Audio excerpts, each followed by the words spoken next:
ก็มันตาวให้ praise and worship กันทุลอยเทติกินตาวให้scripture reading ให้มันใส่กัน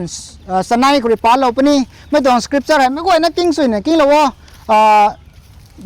Good Friday เขาตะไก่ก็ไม่ตวงยิชูตวงปรีแต่เกตซัมนี่ก็แต่นิ่มนี่ก็เลยเท่าไม่ตวง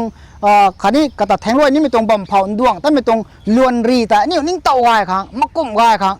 English สาธุริปุณิไทยมันก็มาscripture reading ปัง Bible ก็นะปาเราปนี่ไม่แต่อาคัดสนาก็มาวันเตร้อยเตตู้ก็มา serial number ที่เรางำกันตรงแท้ไม่แต่อาคัดสนาปนะปาเราบัวไม่แต่ปาตังกันนี่แต่ก็มาBible เต่าปรีเลย sharing กันเลยsana mai Bible bam khat pala da ta ko sharing gan gang na ko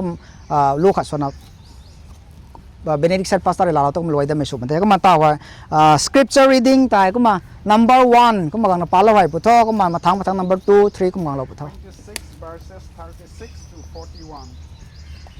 Then Jesus went with them to a place called Gethsemane and he said to his disciples sit here while I go over there and pray 37 And taking with him Peter and the two sons of Zebedee, he began to be sorrowful and troubled. 38 Then he said to them, My soul is very sorrowful, even to death. Remain here and watch with me. 39 And going a little farther fell on his face and prayed, saying, My Father, if it be possible, let this cup pass from me, nevertheless, not as I will, but as you will. 40 And he came to the disciple and found them sleeping, and he said to Peter, So could you not watch with me 1 hour? 41 Watch and pray that you may not enter into temptation. The spirit is indeed willing, but the flesh is weak. Matthew chapter 26 verses 36 to 41 Matthew chapter 42 verse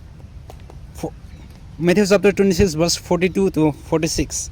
42 Again for the second time he went away and prayed, My Father, if this cannot pass unless I drink it, it will be done. 43 And again he came and found them sleeping, for the eyes were heavy. 44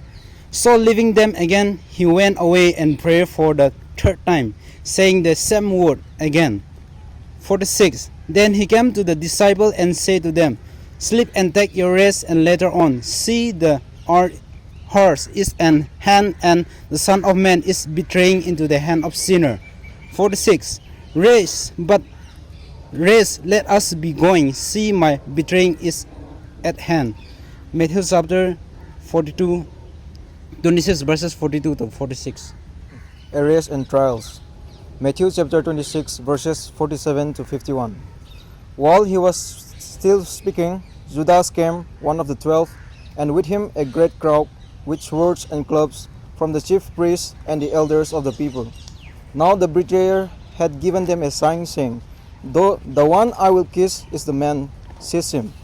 And he came up to Jesus at once and said, Greetings, Rabbi, and he kissed him.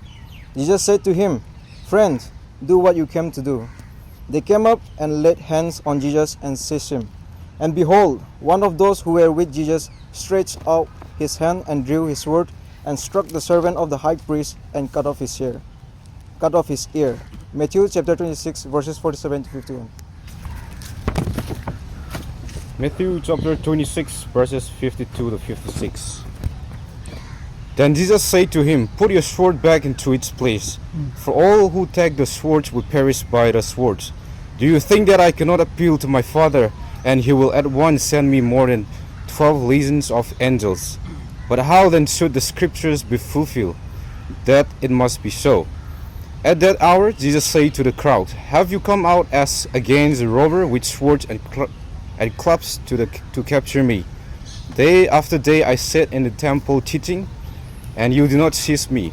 But all this has taken place that the scriptures of the prophets might be fulfilled. Then all the disciples left him and fled. Matthew chapter 26, 52 to 56. Matthew chapter 27 verses 27 to 31. 27. Then the soldier of the governor took Jesus into the governor's headquarters. And they gathered the whole battalion before him. 28. And they stripped him and put a scarlet robe on him. 29. And twisting together a crown of thorns, they put it on his head and put a reed in his right hand. And kneeling before him, they mocked him, saying, Hail, King of Jews. 30. And they spit on him and took the reeds and struck him on his head. 31. And when they had mocked him, they stripped him of the robe and put his own clothes on him and led him away to crucify him. Crucifixion. Matthew chapter 27 verses 32 to 37. 32.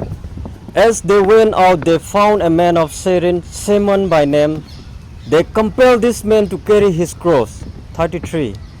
And when they came to a place called Golgotha, which means place of a skull. 34. They offered him wine to drink mixed with gall, but when he tasted it, he would not drink it. 35. And when they had crucified him, they divided his garments among them by casting lots. 36. Then they sat down and kept watch over there. 37. And over his head they put the charge against him which read, This is Jesus, the King of the Jews. Crucifixion. Matthew chapter 27 verses 4 to 5 to 50. Now from the 6th hour there was darkness all over the land until the 9th hour. And about the 9th hour Jesus cried out with a loud voice, saying, Eli, Eli, lema sabachthani. That is, my God, why have you forsaken me? And some of the bystanders, hearing it, said, This man is calling Elijah. And one of them at once ran and took a sponge, filled it with sour wine, and put it on a reed, and gave it to him to drink. But the others said, Wait, let us see whether Elijah will come to save him. And Jesus cried out again with a loud voice and yielded up his spirit. So lo may kathoy ka ro gong tong so yan ti lo may so kan deu. เป่าตวง scripture portion กวยตระนะอาศัยปากก็มีตวงปรีล้วนแต่ไทยได้ครับ reminders แล้วมาตวงเทไม่ว่าน้ำมกุมนะกุมกันไม่แต่นะลุงนิงก็ขัดนะบองคงเอแต่ไม่ลุงไว้เทมันเป่าไว้ scripture ขัดปากก็ปนี้ไม่ระนะนี่ตวงsharing สุดไม่นี่ตวงจะเปลี่ยนตวงปรีแต่ support สุดนี้ไม่ตวง Bible verse ไม่กวยแต่นี่ support สุดเด้ที่เกก็ไม่ระนะก็เขาก็ไม่สานี่ไม่ตวง lesson ลานุไม่ตวงคนนี้ป้าปัดก็โรมไม่ปงูตวงสรกเคยรูนาขาดงานโรมไม่ปงูตวงสรกเคยรูนาขาดนั้นกะลำทูอันนิ้วรำสุดถุยลักนาบ้ำเขากะกันตั้งปุเขาไม่ซีไม่อันนิ้วคางคริสตาไทยเล่าเทยราสับตัดปุยไม่กันขาดคางสินี้ไทยเล่าคางกุ้งสีตัวเงไม่ง่ายไม่คางทูไทยเล่าดิวไม่นี้นายบำหนูเว้ติกี้อันนิ้วป๊าบไม่สูบำเขาคริสตาอันนิ้วคางไทยเล่านารากวังก็ไม่อันนิ้วตาอดีอินเซียนโซตัวไม่เลี้ยเล่าเทยกะใจปานเรอันนิ้วตารัสับตัดไม่ชุนะสักเล่าเทกุมที่น่ะกะปานเรอันนิ้วตารากวังลุงปวมเขารวยกะเล่ารับปุนิดีเทอันนิ้วให้รากวังคังเฮามูไม่สูบำขวานเนติกี้กะนาอำเป้าไทยลงไม่ปานเรอันนิ้วรากวังเลกวดสุดาเทเต้าทูอันนิ้วรากวังเลกวดสุดาที่น่ะก็ไม่เร่งไม่ปานเรอันนิ้วตากะเล่ารับปุนิเทมีน่าให้หำเอเต้าอันนิ้วตารากวังเขาใจกะริวเล่าดัดไม่ปะบ่าวไม่ยิสูคริสต์ปานเรอันนิ้วรากวังเขาในลาบะแม่โรมไม่ปงูตวงสรกเกรดนักขันงานเต้าตัวนิ้วตวงสกวงสมัยใส่ตรงเชริงโซนไม่นี่ตรงจะเป็นตะเก่าแท้ก็ไม่กันเราไม่สุดเดียวกายไม่เราทวนไม่ก้อยนะตากายบำสั่งได้2022 กุมตะ sunrise service เขาอัตเชริงโซลาวตนะสามีกังเขาเอาตนะนุเรานะไม่ต้องสิ่งมังตะ preparation สุดๆนี่นะจิบเรากันแท้จิไม่ต้องกังก็แต่early morning แต่เท่างำดำมังไม่จัดแท้ไอ้ฮะอาลามเราไม่ควรสินี่จูดำมังไม่จัดแท้เสริงสูนั่นไม่ปูนจิบลมบัมตัวมาใส่นั่นแต่เขากังควรบังไก่ที่ตัวนี้น่ะก็ไม่ต้องกังกับปัสเซอร์ไก่น่ะ Charge office แต่ไก่น่ะเจ้าก็ไทยเจ้าไม่ต้องกังกับจิบรีบังก็ต้องกำไมน่ะเจียงเท่าเราน่ะกวางดำไม่แต่ใส่ให้ นิ่งโตได้ไม่ไหนนะไม่กวยนะเขาสารตัวนี้ไปตรงแท้ก็น่าใส่ให้กะกันกายมีตรงกะกันป้าบอกมาสู้คริสต์เรียนร่างคางเรานะคางเราไม่น่ารับมังนะวังไทยเราก็ไม่ตวงปันจีแต่นี่กวยเจ้ากันลอยด้านนะ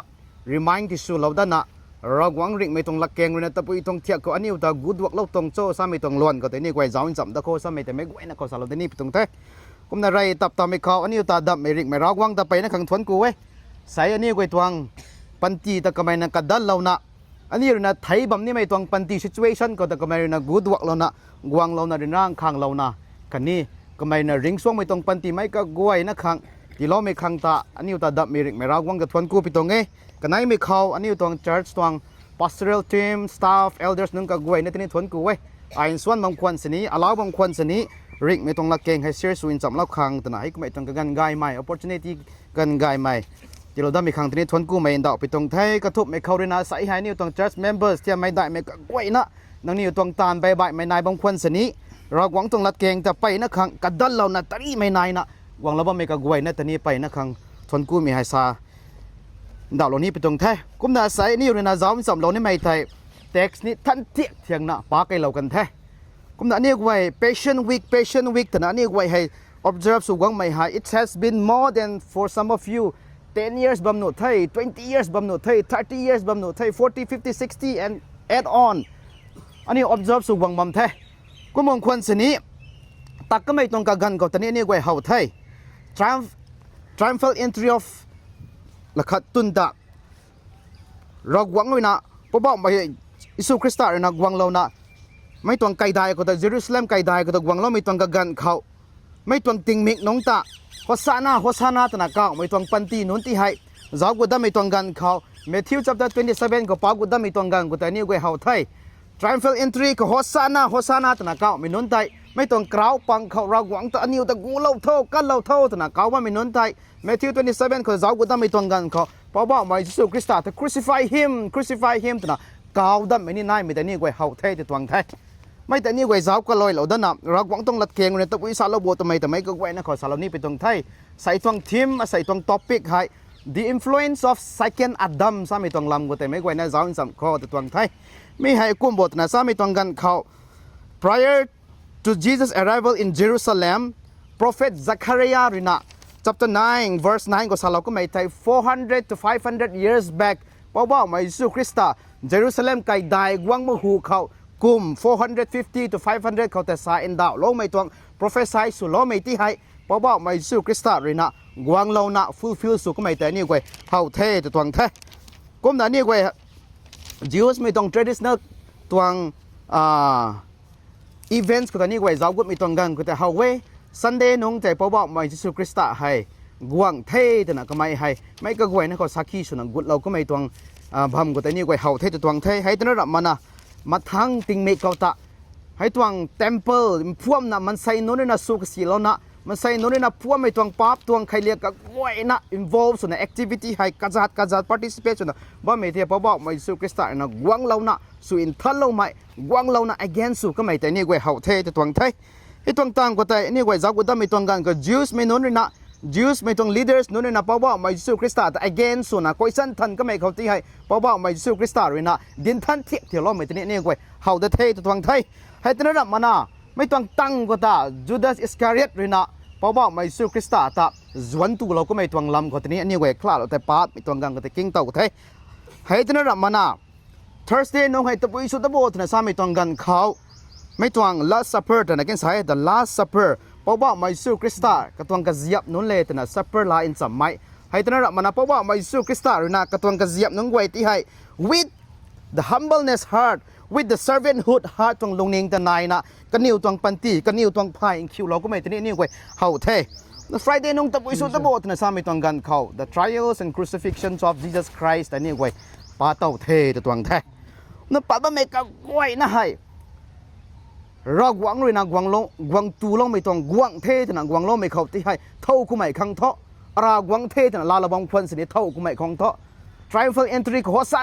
นาเก่าก็ไม่ต้องปันตีนุนที่ให้อาศัย crucify him สลวยโทแทงลวยโทสลวยโทนะสามีตะกุมนะอันนี้ก็ต้องปันตีก็ลุงอริยบอมควันนะสายใต้ใส่ไม่ต้องแมทเชสใส่กวางน้ำบ้าไม่กะกวยนะขังกวางน้ำบ้าไม่ต้องปันตีนั่งกะกวยนะขังทำไมแต่ไม่กะกวยนะเขาสลาวเดนี่ไปต้องไทยนั่นนี่กวยจ้อมจำไก่ข้อ Roman song book ให้นี่กวยจ้อมไม่ต้องกันก็ไปนะขังทุกไม้ doctrinal ก็ไปนะขัง implement สมัย doctrinal ก็ไปนะขัง deep สมัยต้องไล่เรียงขัดเทคนนั้นไม่ต้อง chapter จ้าก็ไม่ต้องกันเขา Apostle Paul เรียนสารบัมไม่ให้ the doctrine of justification the doctrine of salvation and the doctrine of reconciliation ให้ก็ไม่ไปนะขัง focus สุด deep สุดฮีโร่ไม่แต่นี่กวยปัดเดาเทคนนั้นอัตวัง sharing ให้กลิงทอด30 to 40 minutes ลานี่ตัวเงี้ยที่เกี่ยวไม่แต่ดับไกนะอันนี้กวย doctrinal ก็จะไปนะกุดถ้วยบางคนสนี้ไม่ต้อง Bible ตัว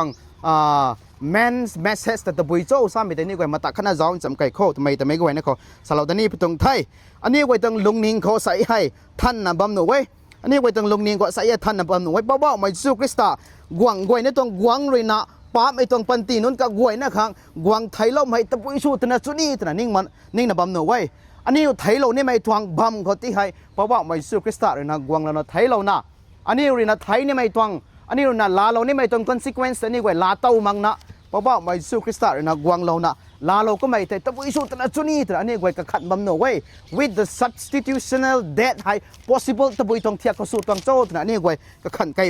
บำหนุไว้ให้แต่นะรับมานะนี่กวยจะเอาแต่ไม่ต้องกันเขามันใส่กังขันนะปุ่มครินะกังขันนะ disobedience สุครินะรากหวังต้องละแต่ rebellious สุไม่ต้องแซงครินะเพราะว่าไม่สู้คริสต์รากหวังเลยนะกันดีกับปุ่มนะขังกันเดมสุนับเมียตะปุยสุดนะสินี่ไม่ให้ fear สุดได้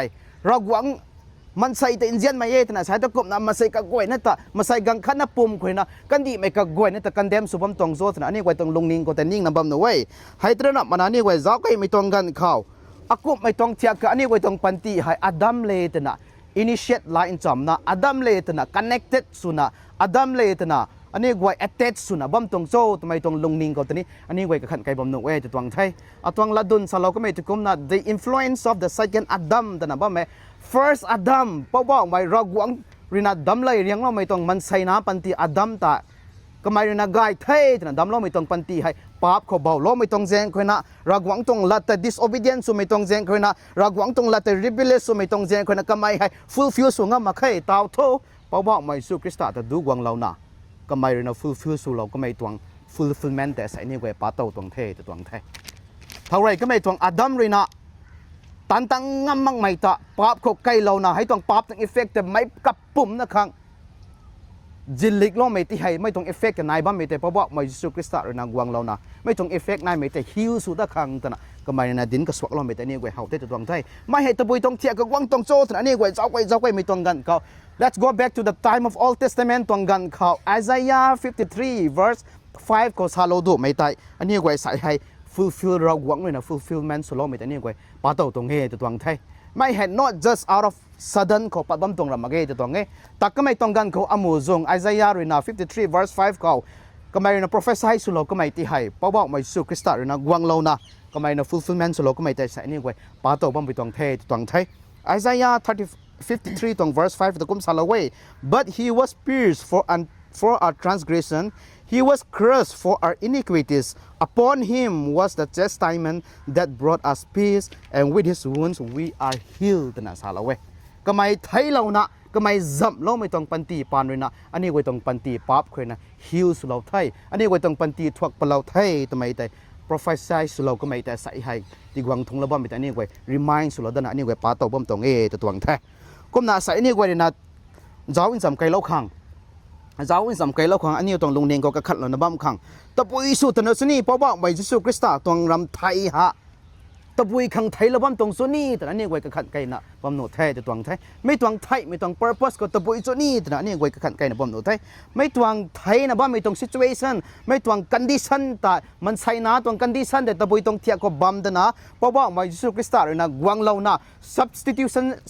sacrifice สุลบ่แม่อากุมตนะจุนี่ตนะนี่กว่ากันไกบำหนุไทยตัวตวงไทยปาไกก็ไม่ตวง chapter 5 verses 6 to 11ก็ตนี่กว่าเจ้าไกไม่ตรงกันก็ไต how ไทยก็ได้สุนะ Roman song book ให้อันนี้นะที่อันนี้กว่าต้องลงนิ่งก็กันก็ถุยนะคะนิ่งเต่าโลกข้างรักหวังให้เท่าโซ่ซ้ำไม่ต้อง message ขัดเลย กันไหนไม่ต้องกันเขาเพราะว่าไม่สุคริสต์เลยนะกวางไทยเราไม่ต้องปันตีที่ให้ meaning นายไม่ต้องปันตียัยสามีแต่นี่เว้ยเขาดินอินดาวเราบอกไปไหมให้ตระหนักมันนะไทยเราไม่ต้องปันตีเขาที่ให้ดาวทูก็ต้อง righteousness ไทยอันนี้เว้ยกะเกณฑ์นะว่าไม่ต้องกันกวางนะตีเราไทยก็ต้อง righteousness ที่อันนี้เว้ยเขาตีปัดเราไทยก็ต้อง righteousness ที่อันนี้เว้ยเขาดาวทูตีเรานะ practice สุนะก็ไม่เรียนเราไทยสามีเขาแต่ไปนะครับฮีโร่ไม่แต่นี่เว้ยเขาไทยตัวไทยก็นะอันนี้ตัวเพราะว่าไม่สุคริสต์นะกวางไทยเราไม่ตัวกะกันตรง situation แต่aku bam châu สามีแต่ป่วยกันให้กระทบไม่กวยนะจ้าอินจำเรานะรวยไกลมีตรงกันแต่สุขเขาสามีแต่ไม่กวยนะเขาสลาวตอนนี้ไปตรงไทย the character we were under when Christ dies for us นี่อันนี้ตรง character อันนี้ไว้ตรง situation ไหนakuไม่ตรงเทียบกับบัมกบฏนะจ้าไกลมีตรงกันเขาอันนี้ไว้เขาไทย chapter 5 verse 6 แต่ปะมีตรงกันก็ we were without strength นะทราบตรงสิอันนี้ไว้ปุ่มดันมักคิดด้วยนะปาบรินากวมบินเรานะปาบรินาโดมิเนียนสุนะบ่ไม่ต้องปันตีที่ให้กังคันเนสเนี่ยกวางเรานะไทยเราตนะริงช่วงไม่ต้องปันตีให้ลาเต้านี่ตัวเรามาใครทำไมตัวลุงหิงแต่นายนะบ่ไม่ต้องกันเขาเพราะว่าไม่สุคริสต์เลยนะกวางนะไทยเราตัวเงี้ยแต่นะใช่อันนี้ตัวปันตีอันนี้ตัวปาบตัวเอฟเฟกต์ first Adam รินากวางเรานะก็ไม่รินาเรนร่างข้างเราก็ไม่ต้องปันตีเขาตะก็ไม่รินากวางตั้งมังนะเราหวังต้องละแต่ disobedience ไม่ต้องที่ให้ไม่ต้อง effect ที่ให้นายบ้างไม่แต่นี่ก็ต้องปันตีก็ลุงเต้านะบางก็ต้องต่อทวักเราได้ไหมกูดวกเราได้กูดวกเราได้ไหมแต่นี่ก็ลุงอริวมันนะบางก็ต้องท่ออันนี้ก็ต้องปมตันกัดสิมาแค่ก็ไม่ต้อง situation ก็ตาป้าบเลยนะงำบ้างไม่ต้อง situation ก็ตาป้าบอกไม่ยิสุคริสต์เลยนะกวางนะไทยเราไม่ต้องปันตีเฮ้ทำไมแต่ไม่ก็นะเขาสลาวแต่นี่ไปต้องไทยให้ตระหนักมันนี่ก็จะไม่ต้องกันก็ตา how way 7 and verse 8 ก็ตานี่ก็ how way he died for the ungodly not only helpless creature and therefore likely to perish but guilty sinful creature and therefore deserving to perish not only mean and worthless but vile and obnoxious unworthy of such a favor with the holy God นะใช่ ungodlyเราหวังแต่ถ่ายมั่งไหมเราหวังตรงปันตีเขาเราหวังตรงนิ่งไม่ตรงปันตีก็ตัดมั่งไหมเราหวังให้นักข่าวมั่งไม่ตรงปันตีก็ลุงนะบ้าไม่ตรง situation ก็ตายเพราะว่าไม่สุคริสต์เลยนะหวังนะไทยเราตรงเงี้ยแต่นะใช่ใช่อันนี้ก็ตรง situation คนนี้เท่ากับไม่หวังมั่งไม่ปังเขาให้ก็ไม่ตรง situation condition ก็บางคนเงี้ยแต่นะใช่จะท่อใช่เราหวังตรงหลักเกณฑ์เลยนะไม่ก็กวยนะต่อ examine สุดทุกครั้งไม่ก็กวยนะต่อ re-evaluate สุดทุกครั้งที่ไทยเราบ้าตรงเงี้ยแต่ไม่กวยนะก็สลับเดนี่ไปตรงไทยเท่าไรก็ไม่ทวงอดัมตะกวางตักมั่งไม่ด้วยนะปัดเด็กนะก็ทวง disobedient เรากวางต้องลัดเกณฑ์ก็ปิวลงมั่งไม่ต้อง effect ตะกำตันโจกำจะดินนะได้โจทำไมแต่นี่ไว้ how way จะทวงไทยเพราะว่าไม่ยิสุคริสต์เลยนะกวางนะไทยเราไม่ต้อง cross เขาตะก็ทวงใจคิวอินทันเรานะอันนี้ไว้ที่ให้ justify ที่สุเราไทย justify อันนี้เลยนะไทยเนี่ยไม่ต้องบังก็แต่เพราะว่าไม่ยิสุคริสต์เลยนะกวางเรานะอันไทยเราไทยอันนี้ไว้ที่ให้อินจุไม่มันใส่ดีไทยก็ทวงใจเลยนะหลุมเราไม่ก็กวยนะแต่กิวอินทันเราไทยสามีตวงล้วนก็แต่เพราะว่าไม่ยิสุคริสต์นะกังเลียนเราว่าไม่ไทยอันนี้ตวงปันตีคอย salvation ก็ตวงริงบอมแต่ไม่ก็กวยนะเขาตีเราไทยแต่ตวงไทยใส่อันนี้ก็ต้อง response ใส่akuไม่ต้องเทียบก็อันนี้ก็ดาวนะบอมโบทำไมแต่อันนี้ก็ตวงลุงหิงเขาอันนี้ก็ลานะก็ขันไก่นะบอมเขาสามีแต่ไม่กวยนะก็สารเราแต่นี่ไปตวงไทยให้ตระหนักมันนะอันนี้ก็ต้อง situation เพราะว่าไม่ยิสุคริสต์นะกวางไทยเราไม่ต้อง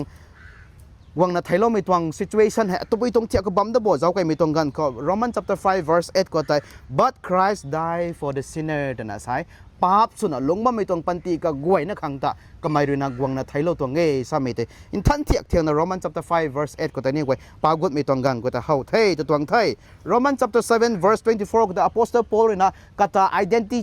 identify สไม่ต้องเทียบกตาเท่าโจ้ซะไม่ต้องเทียบคนเรียนเราก็ไม่ต้องเทียบแต่นี่ก็เฮาใจก็ไม่ให้นำซี่ไม่ปั๊บไม่เขาเรียนปั๊บตาเลี้ยงไก่ไม่ปั๊บไม่ต้องกันปั๊บไม่ต้องปันตีก็ไปในข้างไก่เลี้ยงก็ไม่กวางจังมั่งไม่กระปุกไม่นำซี่ไม่ปั๊บเรียนปดิกไม่ต้องเทียบก็ไม่เรียน identify สุภาพไม่แต่นี่ก็เฮาไว้จะต้องไทยให้ทุกคนอันนี้ก็ต้องปันตีนี่ให้ก็ไม่ต้อง situation นั้นไม่ต้องกระกันเขาเพราะว่าไม่ยิสุคริสต์นะกวางนะ cross Calvary cross ก็ไทยกวางไทยเราตัวเงี้ยจะต้องไทยใส่อันนี้ก็ต้องปันตีเขาอันนี้ไว้ righteous สุดท้ายอันนี้ไว้ปั๊บตันดามาใครไอ้ตัวรำก็ไว้นั่นก็ perfect สุดท้ายเพราะว่ามายิสุคริสต์กวางไทยเรามักสิไอ้ตัวกุมริงหนูเดกุมริงบัมแต่ลาตัวหนูเดสามีตรงลุงหิงสามีตรง concept อันนี้ไว้ตรงลุงหิงคนไหนบ่เม่แต่น่ะใช้จะท่อ ใส่ไม่ต้องระวังต้องริกไม่ต้องละแกงเลยนะอันนี้แต่ encourage สุดแล้วไม่แต่อันนี้ก็ reject สุดแล้วนะกายก็ไม่อันนี้ก็ต้อง situation จะอันนี้ก็ไทยจุยริเลยนะกามกุดได้ไม่ต้องระวังก็ทวนกูนะ praise the Lord hallelujah นางวังตาโลไม่ต้องปันตีรำกายทำไมก็อดีกำกายสุนี่ทำไมที่อันนี้ก็ริวเราด้านอันนี้ก็ลาเราด้านนะกามกุดได้ไม่นั้นสุขเข้าทำไมก็นะเขาสารเราด้านนี้ไปตรงไทยไหนไม่ต้อง point ขนาดไม่ต้อง situation ไทยนักวังเราไม่ต้อง situation แต่อันนี้ก็มาทั้งส่วนอันนี้ก็จะไปกันไทย in town to the precious fruits of his death ไทยไม่ต้องไทยก็ตะปุยท่าแต่อันนี้ก็จะก็ได้ไม่ต้องกังก็ตะเฮาเท chapter 9 to chapter 5 verses 9 to 11ก็แต่นี่เวปาก็ไม่ต้องกันกับเฮาไทยไม่ต้องไทยก็ตะปุยท่าแต่ซ้ำไม่ต้องกันกับ justification and reconciliation ให้ไม่ก็กวยนะขังตีเราไทยจะตวงไทย justification ตวง simple understanding สูงงามก็ไม่กวยนะเขาสายดัดโลนี้ปาปโลนี้ก็สารเว justification remind us that Christ has done everything necessary for our salvation. He paid the penalty that our sin deserved by his sacrificial death on the cross. His death satisfied God's justice and turned away his wrath from us นะสายบอกมายิสุคริสต์เลยนะอันนี้เลยนะตานี่ไม่ต้องผ่านที่ให้อันนี้เลยนะสู้นี่ไม่ต้องผ่านที่ให้ก็ไม่เลยนะกวางเรานะตานเราไทยสู้เราไทยริงบัมก็ตีเราไทยริงช่วงไม่ต้องปันตีก็ตีเราไทยที่เราไม่ต้องตั้งเขาผู้รักหวังตวงลุงปวมผู้รักหวังต้องรัดไต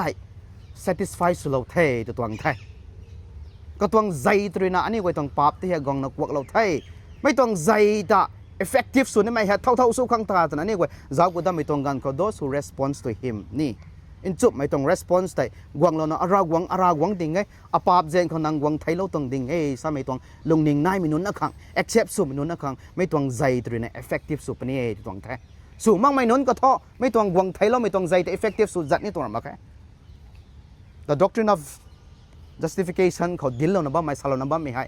ไม่ต้อง response ที่อินจุบนะลาโลนะเพราะว่าไม่ยิสุคริสต์อันนี้แต่กูดอกเราไม่พูดที่ไทยทำไมต้องล้วนเขาลาโลไม่นุนจะท้อไม่ต้องใจตรีนะ effective สุดไม่ต้องล้วนเขาแต่นี่ไว้นายไทยจะตัวไทย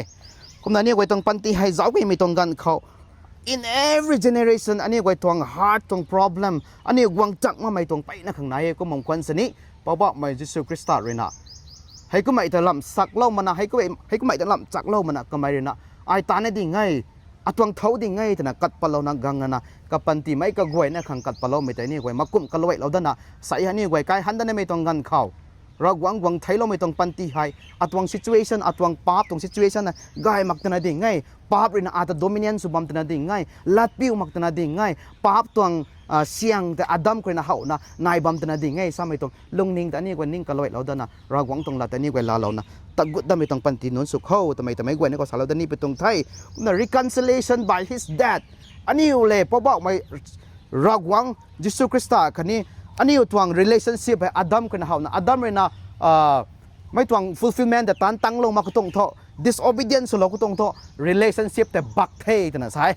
รักหวังเนี่ยดำเราไม่ทวงมันใส่หน้าต้องปันตีแต่กายไทย it is good นะดำเราไม่ต้องปันตีแต่อินเตาตัวบักไทยกลัมก็เที่ยวมันใส่หน้าอดัมเลยนะพิ้งว่าไม่ต้องแซงคนนะไม่ต้อง relationship แบบบักไกกันไทยก็ไม่ต้องแซงคนนั้นเตาตัวเพราะว่ามายิสุคริสต์หวังไทยเราได้ไม่หาย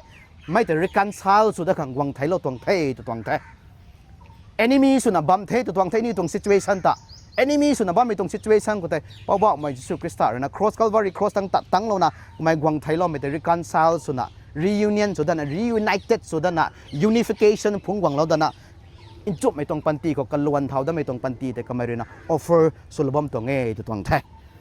ยังไงสาวก็ไม่ต้องกันเขาอินคับไม่ต้องกันเขาไม่ต้องไทยไม่ต้องไทยก็ตะปุยตะสุดตะโบดนะซ้ำไม่ต้องกัน hence it results salvation from the wrath นะใช่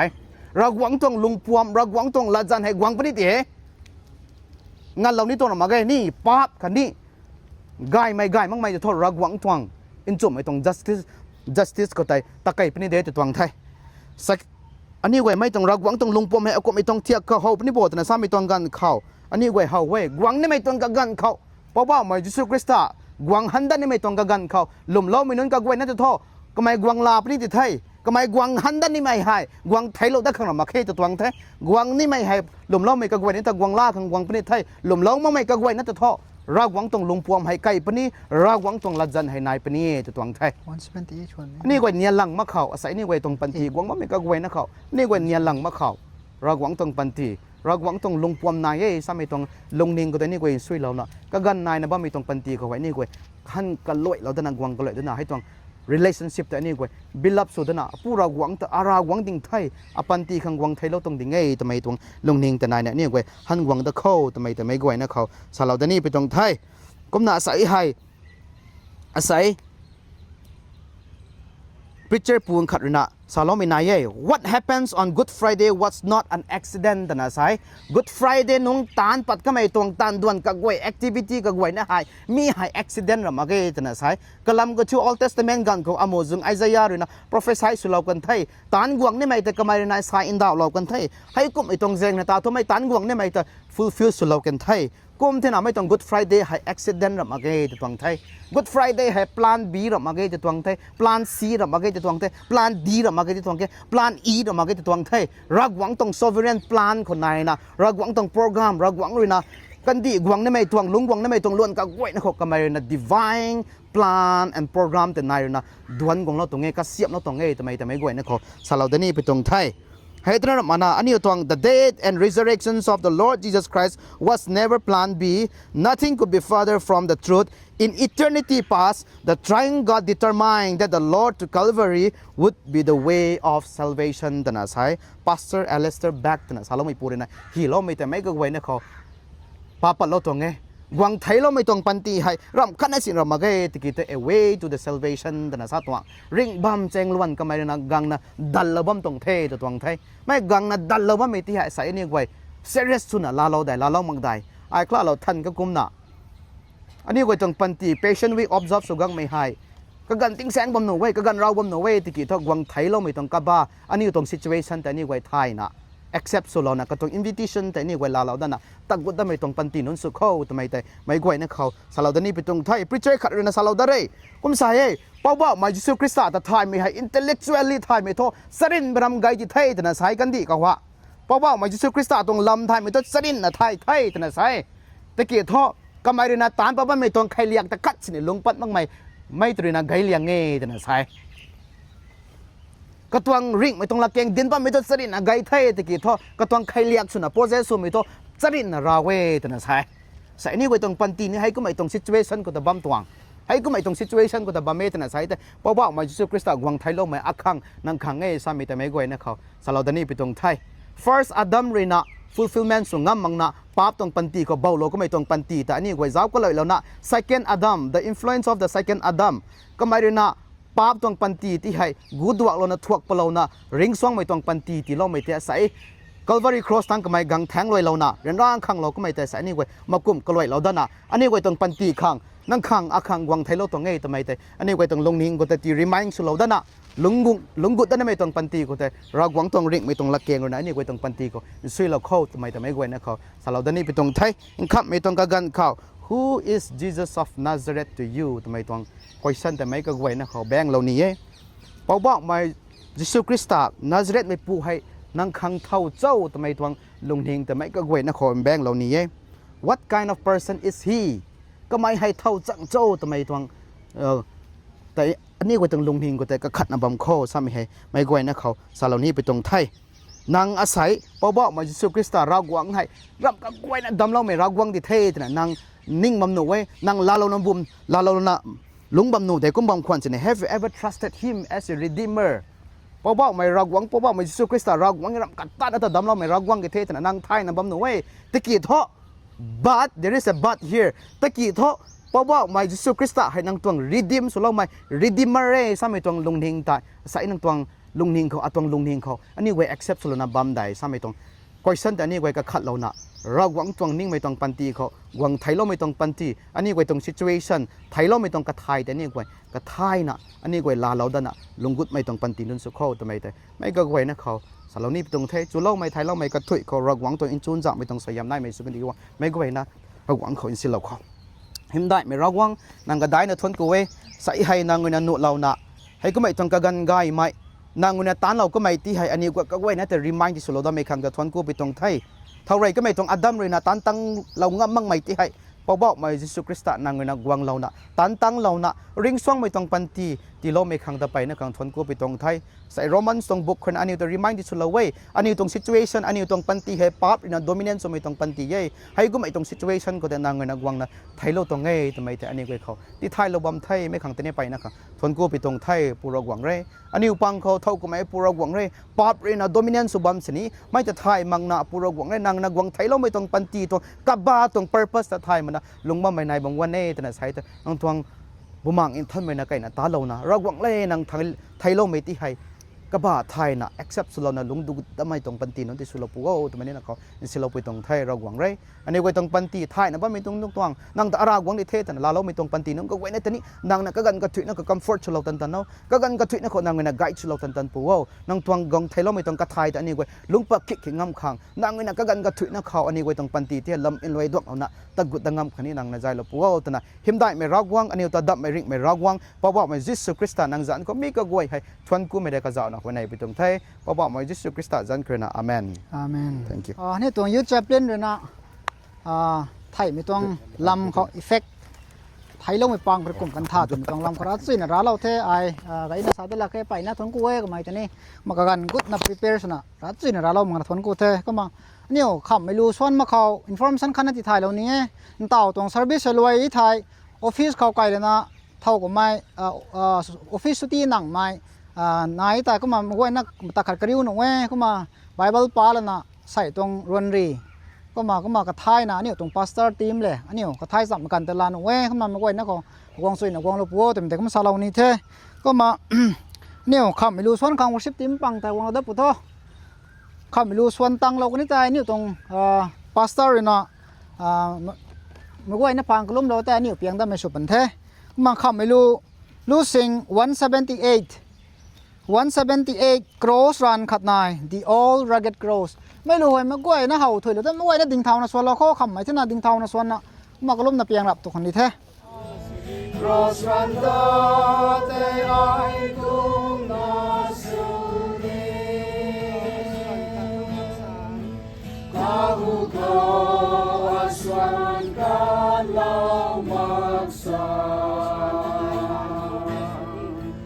Cross run God that I could not Naked born Pirule Agyagi Cross run Lam Kong Dai Zao Si Mai Akang Ning Kagan Tui Hai Kang Tu Na Lung Ni Lu Tang Gai Kau Lung Kong Ba Mai Roi Kau Quang Nung Ba Him Lai Tai Ting Som Lo Sam Ni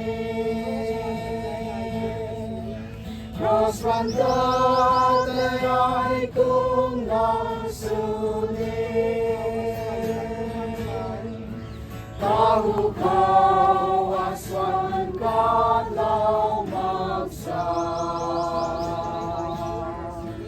Cross run da te ai kung na su ni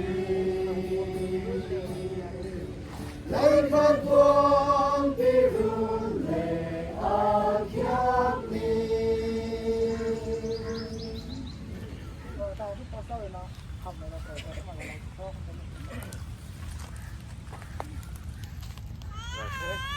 กลุ่มไม่หัวเขาคนกู้มีตรงละสากเสสเรานี้ใส่ Good Friday ตรงที่มีการกายใหม่ระบบที่เราไม่ขังแต่สงกูเทแนวขังปรีกายใหม่ยุดจับเล่นขณะทิ้งเต่าเท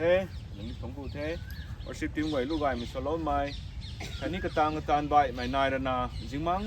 ตานทั้งตระนาจิบมังระนาเราว่าไม่นุ่นเลยกริ้วสับระนาปรีกายมีกิ้งซ้ำลูกกายมีส่วนเต่าซ้ำข้างระนากองระบ้าไม่ก่อยจิบระนากองระบ้าไม่ก่อยจนสงกูเทจิบซุยนะจิบระนากองระบ้าไม่ก่อยจนนี้สงกูไปตรงเท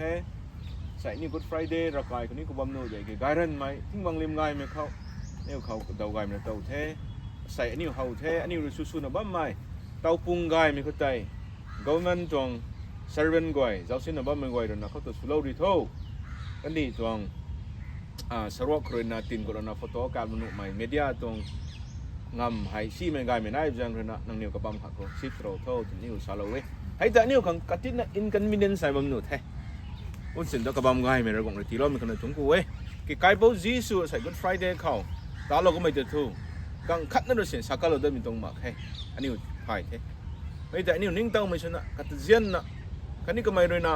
sang gai me la lo me khang ta niu rena ka ta thon ku na gong tong the gong na ba me goi khauเราเนี่ยเสียมได้เนี่ยที่เราไม่ชิดเท่านะเซอร์สเวททั้งนี้นะซาโลนี่มีตรงแท้แต่ไม่ก่อยน้ำมันตะขัดที่กลุ่มไก่ข้อเจนไม่ก่อยอันนี้เรื่องนะ Good Friday แต่ไม่ตรงลำให้ไปนั่นสู้แท้ยิสุคริสต์สามีปูรนะอันนี้ผ่านผ่านนั่งผ่านไทยเราแท้เดินซาแท้ก็ไม่ได้เกิดกันดีไม่ก่อยเรื่องนะสาเราไม่สานุสาบัมเดดิเกสาเราไม่ตรงตัวไปโซ่ไปกันเขาไกบจีสุรนะดีกรีตั้งนั้นนะสู้ไม่แข่งมันแข่งเราไม่ตรงลำไตสาราวมาเดินนะสาย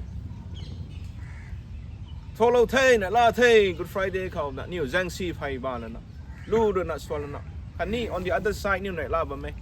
ไกบจีสุรนะแข่งเราไม่ตรงแต่กระปุ่มเข้ากระจำมักไม่บัมมักให้ตัวไอ้เจนมึงก่อนรอไม่สิไปด้วยนะไกบจีสุตรงปุ่มก็ไตกระตงปนปิ้วไก่ไม่ค่อยจะละกันโลดเท่กระตะหิวไก่ใหม่กระตะใบไก่ใหม่เรียงเขาไตจุปีจันเราตั้นเราเรนะเราปฏิว่าไม่แต่ใบไก่ไทยใบไก่นะสับปะตะบิกันเขาไก่พวกยิสุให้มันใส่เด้คันนี้เราหวังสู้ไม่เรียนร่าไม่นายกันนี่ให้ตรงแต่ใบไก่บิกันเขาสับปะตะบิกันเขากระตวงใจแต่ไม่ตรงจุปีเขาไม่ต้องเรียนกับกระเจ้าบักคงเทยเดินสายก้มเราที่ไม่ถูกไปลาตวงคันนี้รอไม่ตวงสัสวนบัมคณะกัลบารีกอลกอธาทางตัดให้ไม่บัมทางตัดให้ไม่ได้ไม่ชี้ไม่ก่อยแต่ punishment สุนะกระตวงกระดานนั่นตรง cross แต่คงเทยเดินสายไปพอจีสุทุเรนราเรามีการเข้ากระดานนั่นตรง cross ไทยพุ่งขันราเทยเดินนิวสูไทยกระแซงทุกกระตะใบกระสีให้ใจล้วนไม่ได้ใจแต่ล้วนเลี้ยงก็ไม่ได้กระจำมักไม่บัมมักให้กระตวงทุเรียนก้อยแต่ปุ๊บมันก็ไม่ได้เดินไม่ไหวมีแต่เข้าคนโซ่นั่งอันนี้ทางคุยไอ้ปุ๊บจีสุดแต่ผมคุยอันนี้ปุ๊บเขาสักแข้งนั่นสิ่งกายเราบิกันเขาอันนี้ทั้งนักรวจเนี่ยสาวขั้นนั่นสิ่งสุดเราบิกันเขามีแต่ละปัตตะคังอันนี้ริกนนะกระรำนั่นนะโฮสตัลแต่ละนะมันก็จะใกล้เขาแล้วกันทั้งสู้ไม่ต้องสู้เว้ยปุ่งเราไปกันเขาไม่ต้องนะเซปติกสุดนะปุ่มเขาสู้ไม่เป็นหนุไอ้พวกจีสูทูใส่กับปีกระกับพายงานเรนร่าไม่ข้างเราก็ไม่ป้าไม่อันนี้เลยนะอันนี้ก็ไม่เลยนะไต่ซุปเราก็ไม่คอยค่ำเราก็ไม่มาเตะเราก็ไม่ไอ้ก็ไม่ก้อยแต่ก็ไม่เลยนะพุ่งเราไทยใส่นางอันนี้ก็ทูอันนี้รบเรียนเขาไร government เขาไรอันนี้ตานบัมเขาไรเขาก็ไม่ได้นั่งแต่ซาจักเราไปกันเขาอันนี้ลงนิ่ง hard ช่วยไอ้ก้อยแต่ใครพวกคริสต์เรานะจักเราคนตรงนี้ไทยพุ่งเราคนตรงนี้ไทยอาศัยก็ไม่ได้เราไม่ต้องดิ้งเป็นคนสนีอันนี้ทนกูนะเราหวังเขาในลาบัมครั้งนี้ก็เกยน่ามีตรงอยู่ observe บัมตรงไม่ก้อยตรงลงนิ่งแต่นี่ของเราเข้าตัวนะใครพวกจีสเราให้ดีกรรมอาศัยนั้นเราก็ไม่จักเราก็ไม่แข่งเราก็ไม่ข้างใต้อันนี้ลงนิ่งเขาเรานะเราของเรานี้อาศัยกันนี่ผู้ด่วนอันนี้ให้ป้าไม่ชนะเขาเราแท้นั่งตรงรำกายนั่งตรงปรีแต่นี่ไบเบิลอะไรดินเขาอะไรลูกอะไรนี่ดูนะน้องผมอาศัยนี่ก็ไฟเดย์ก็จะกินไข่ก็นี่ก็คนก็ได้เขา observe ก็ได้ observe สมัยเราสูงไข่ตัวบริเวณตรงสูงก็ถูกต้องดังนั้นเราไม่ได้แข่งเราไม่ได้อันนี้เราได้เรานะอันนี้เจเนตเป็นกูวันนั้นไม่ก็ไอ้นี่ต้องสวยงามกับเขาจังไรดังนั้นนะเรื่องนั้นขังเราไม่ได้อันนี้วันนี้ก็ดำลานะลิงเต้าไม่ใช่นะไม่ต้องโปรแกรมเอาจอดตรงๆกับบังไก่ไหมที่บังเล่มไก่ไหมเขาเรียกเขาหน้ากูไอ้กิโลอีกเลยนะทำตัวมันต้องเราบอกนายเอ้ดำเราคุณนายเอ้ไม่ต้องกับบังซ้ายบังไม้บังไม่ต้องเป็นตัวไม่ต้องมาเด็กคนนี้ไก่ดูเราตอนเราที่เราลูกไก่เป็นคนตรงๆแล้ว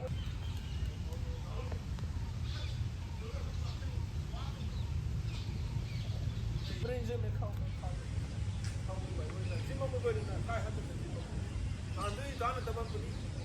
ไม่ต้องที่ต้องรับได้แต่ต้องเข้าไม่ไหวใส่ไม่ต้องมุงเข้าไม่ต้องเซอร์วิสเข้าวงเราไม่ไหวจะนี่ทุ่งกูไทยวงตั้งเราเงามันกายทั้งบางก็ไม่นิ่วกายนอนนู่นสนาปุนารูปเรียนไม่ไหวนั่นนี่เราต้องเสียมง่ายไม่ได้กันนิ่วคนนี้ก็สู้รู้ง่ายไม่ต้องเสียมที่เราพูดไม่นี่ต้องรัสวยไทยไม่ต้องกระกันให้เข้าคนรวยไม่งั้นนาฬิกาเราไม่คันจะทุ่งกูไทย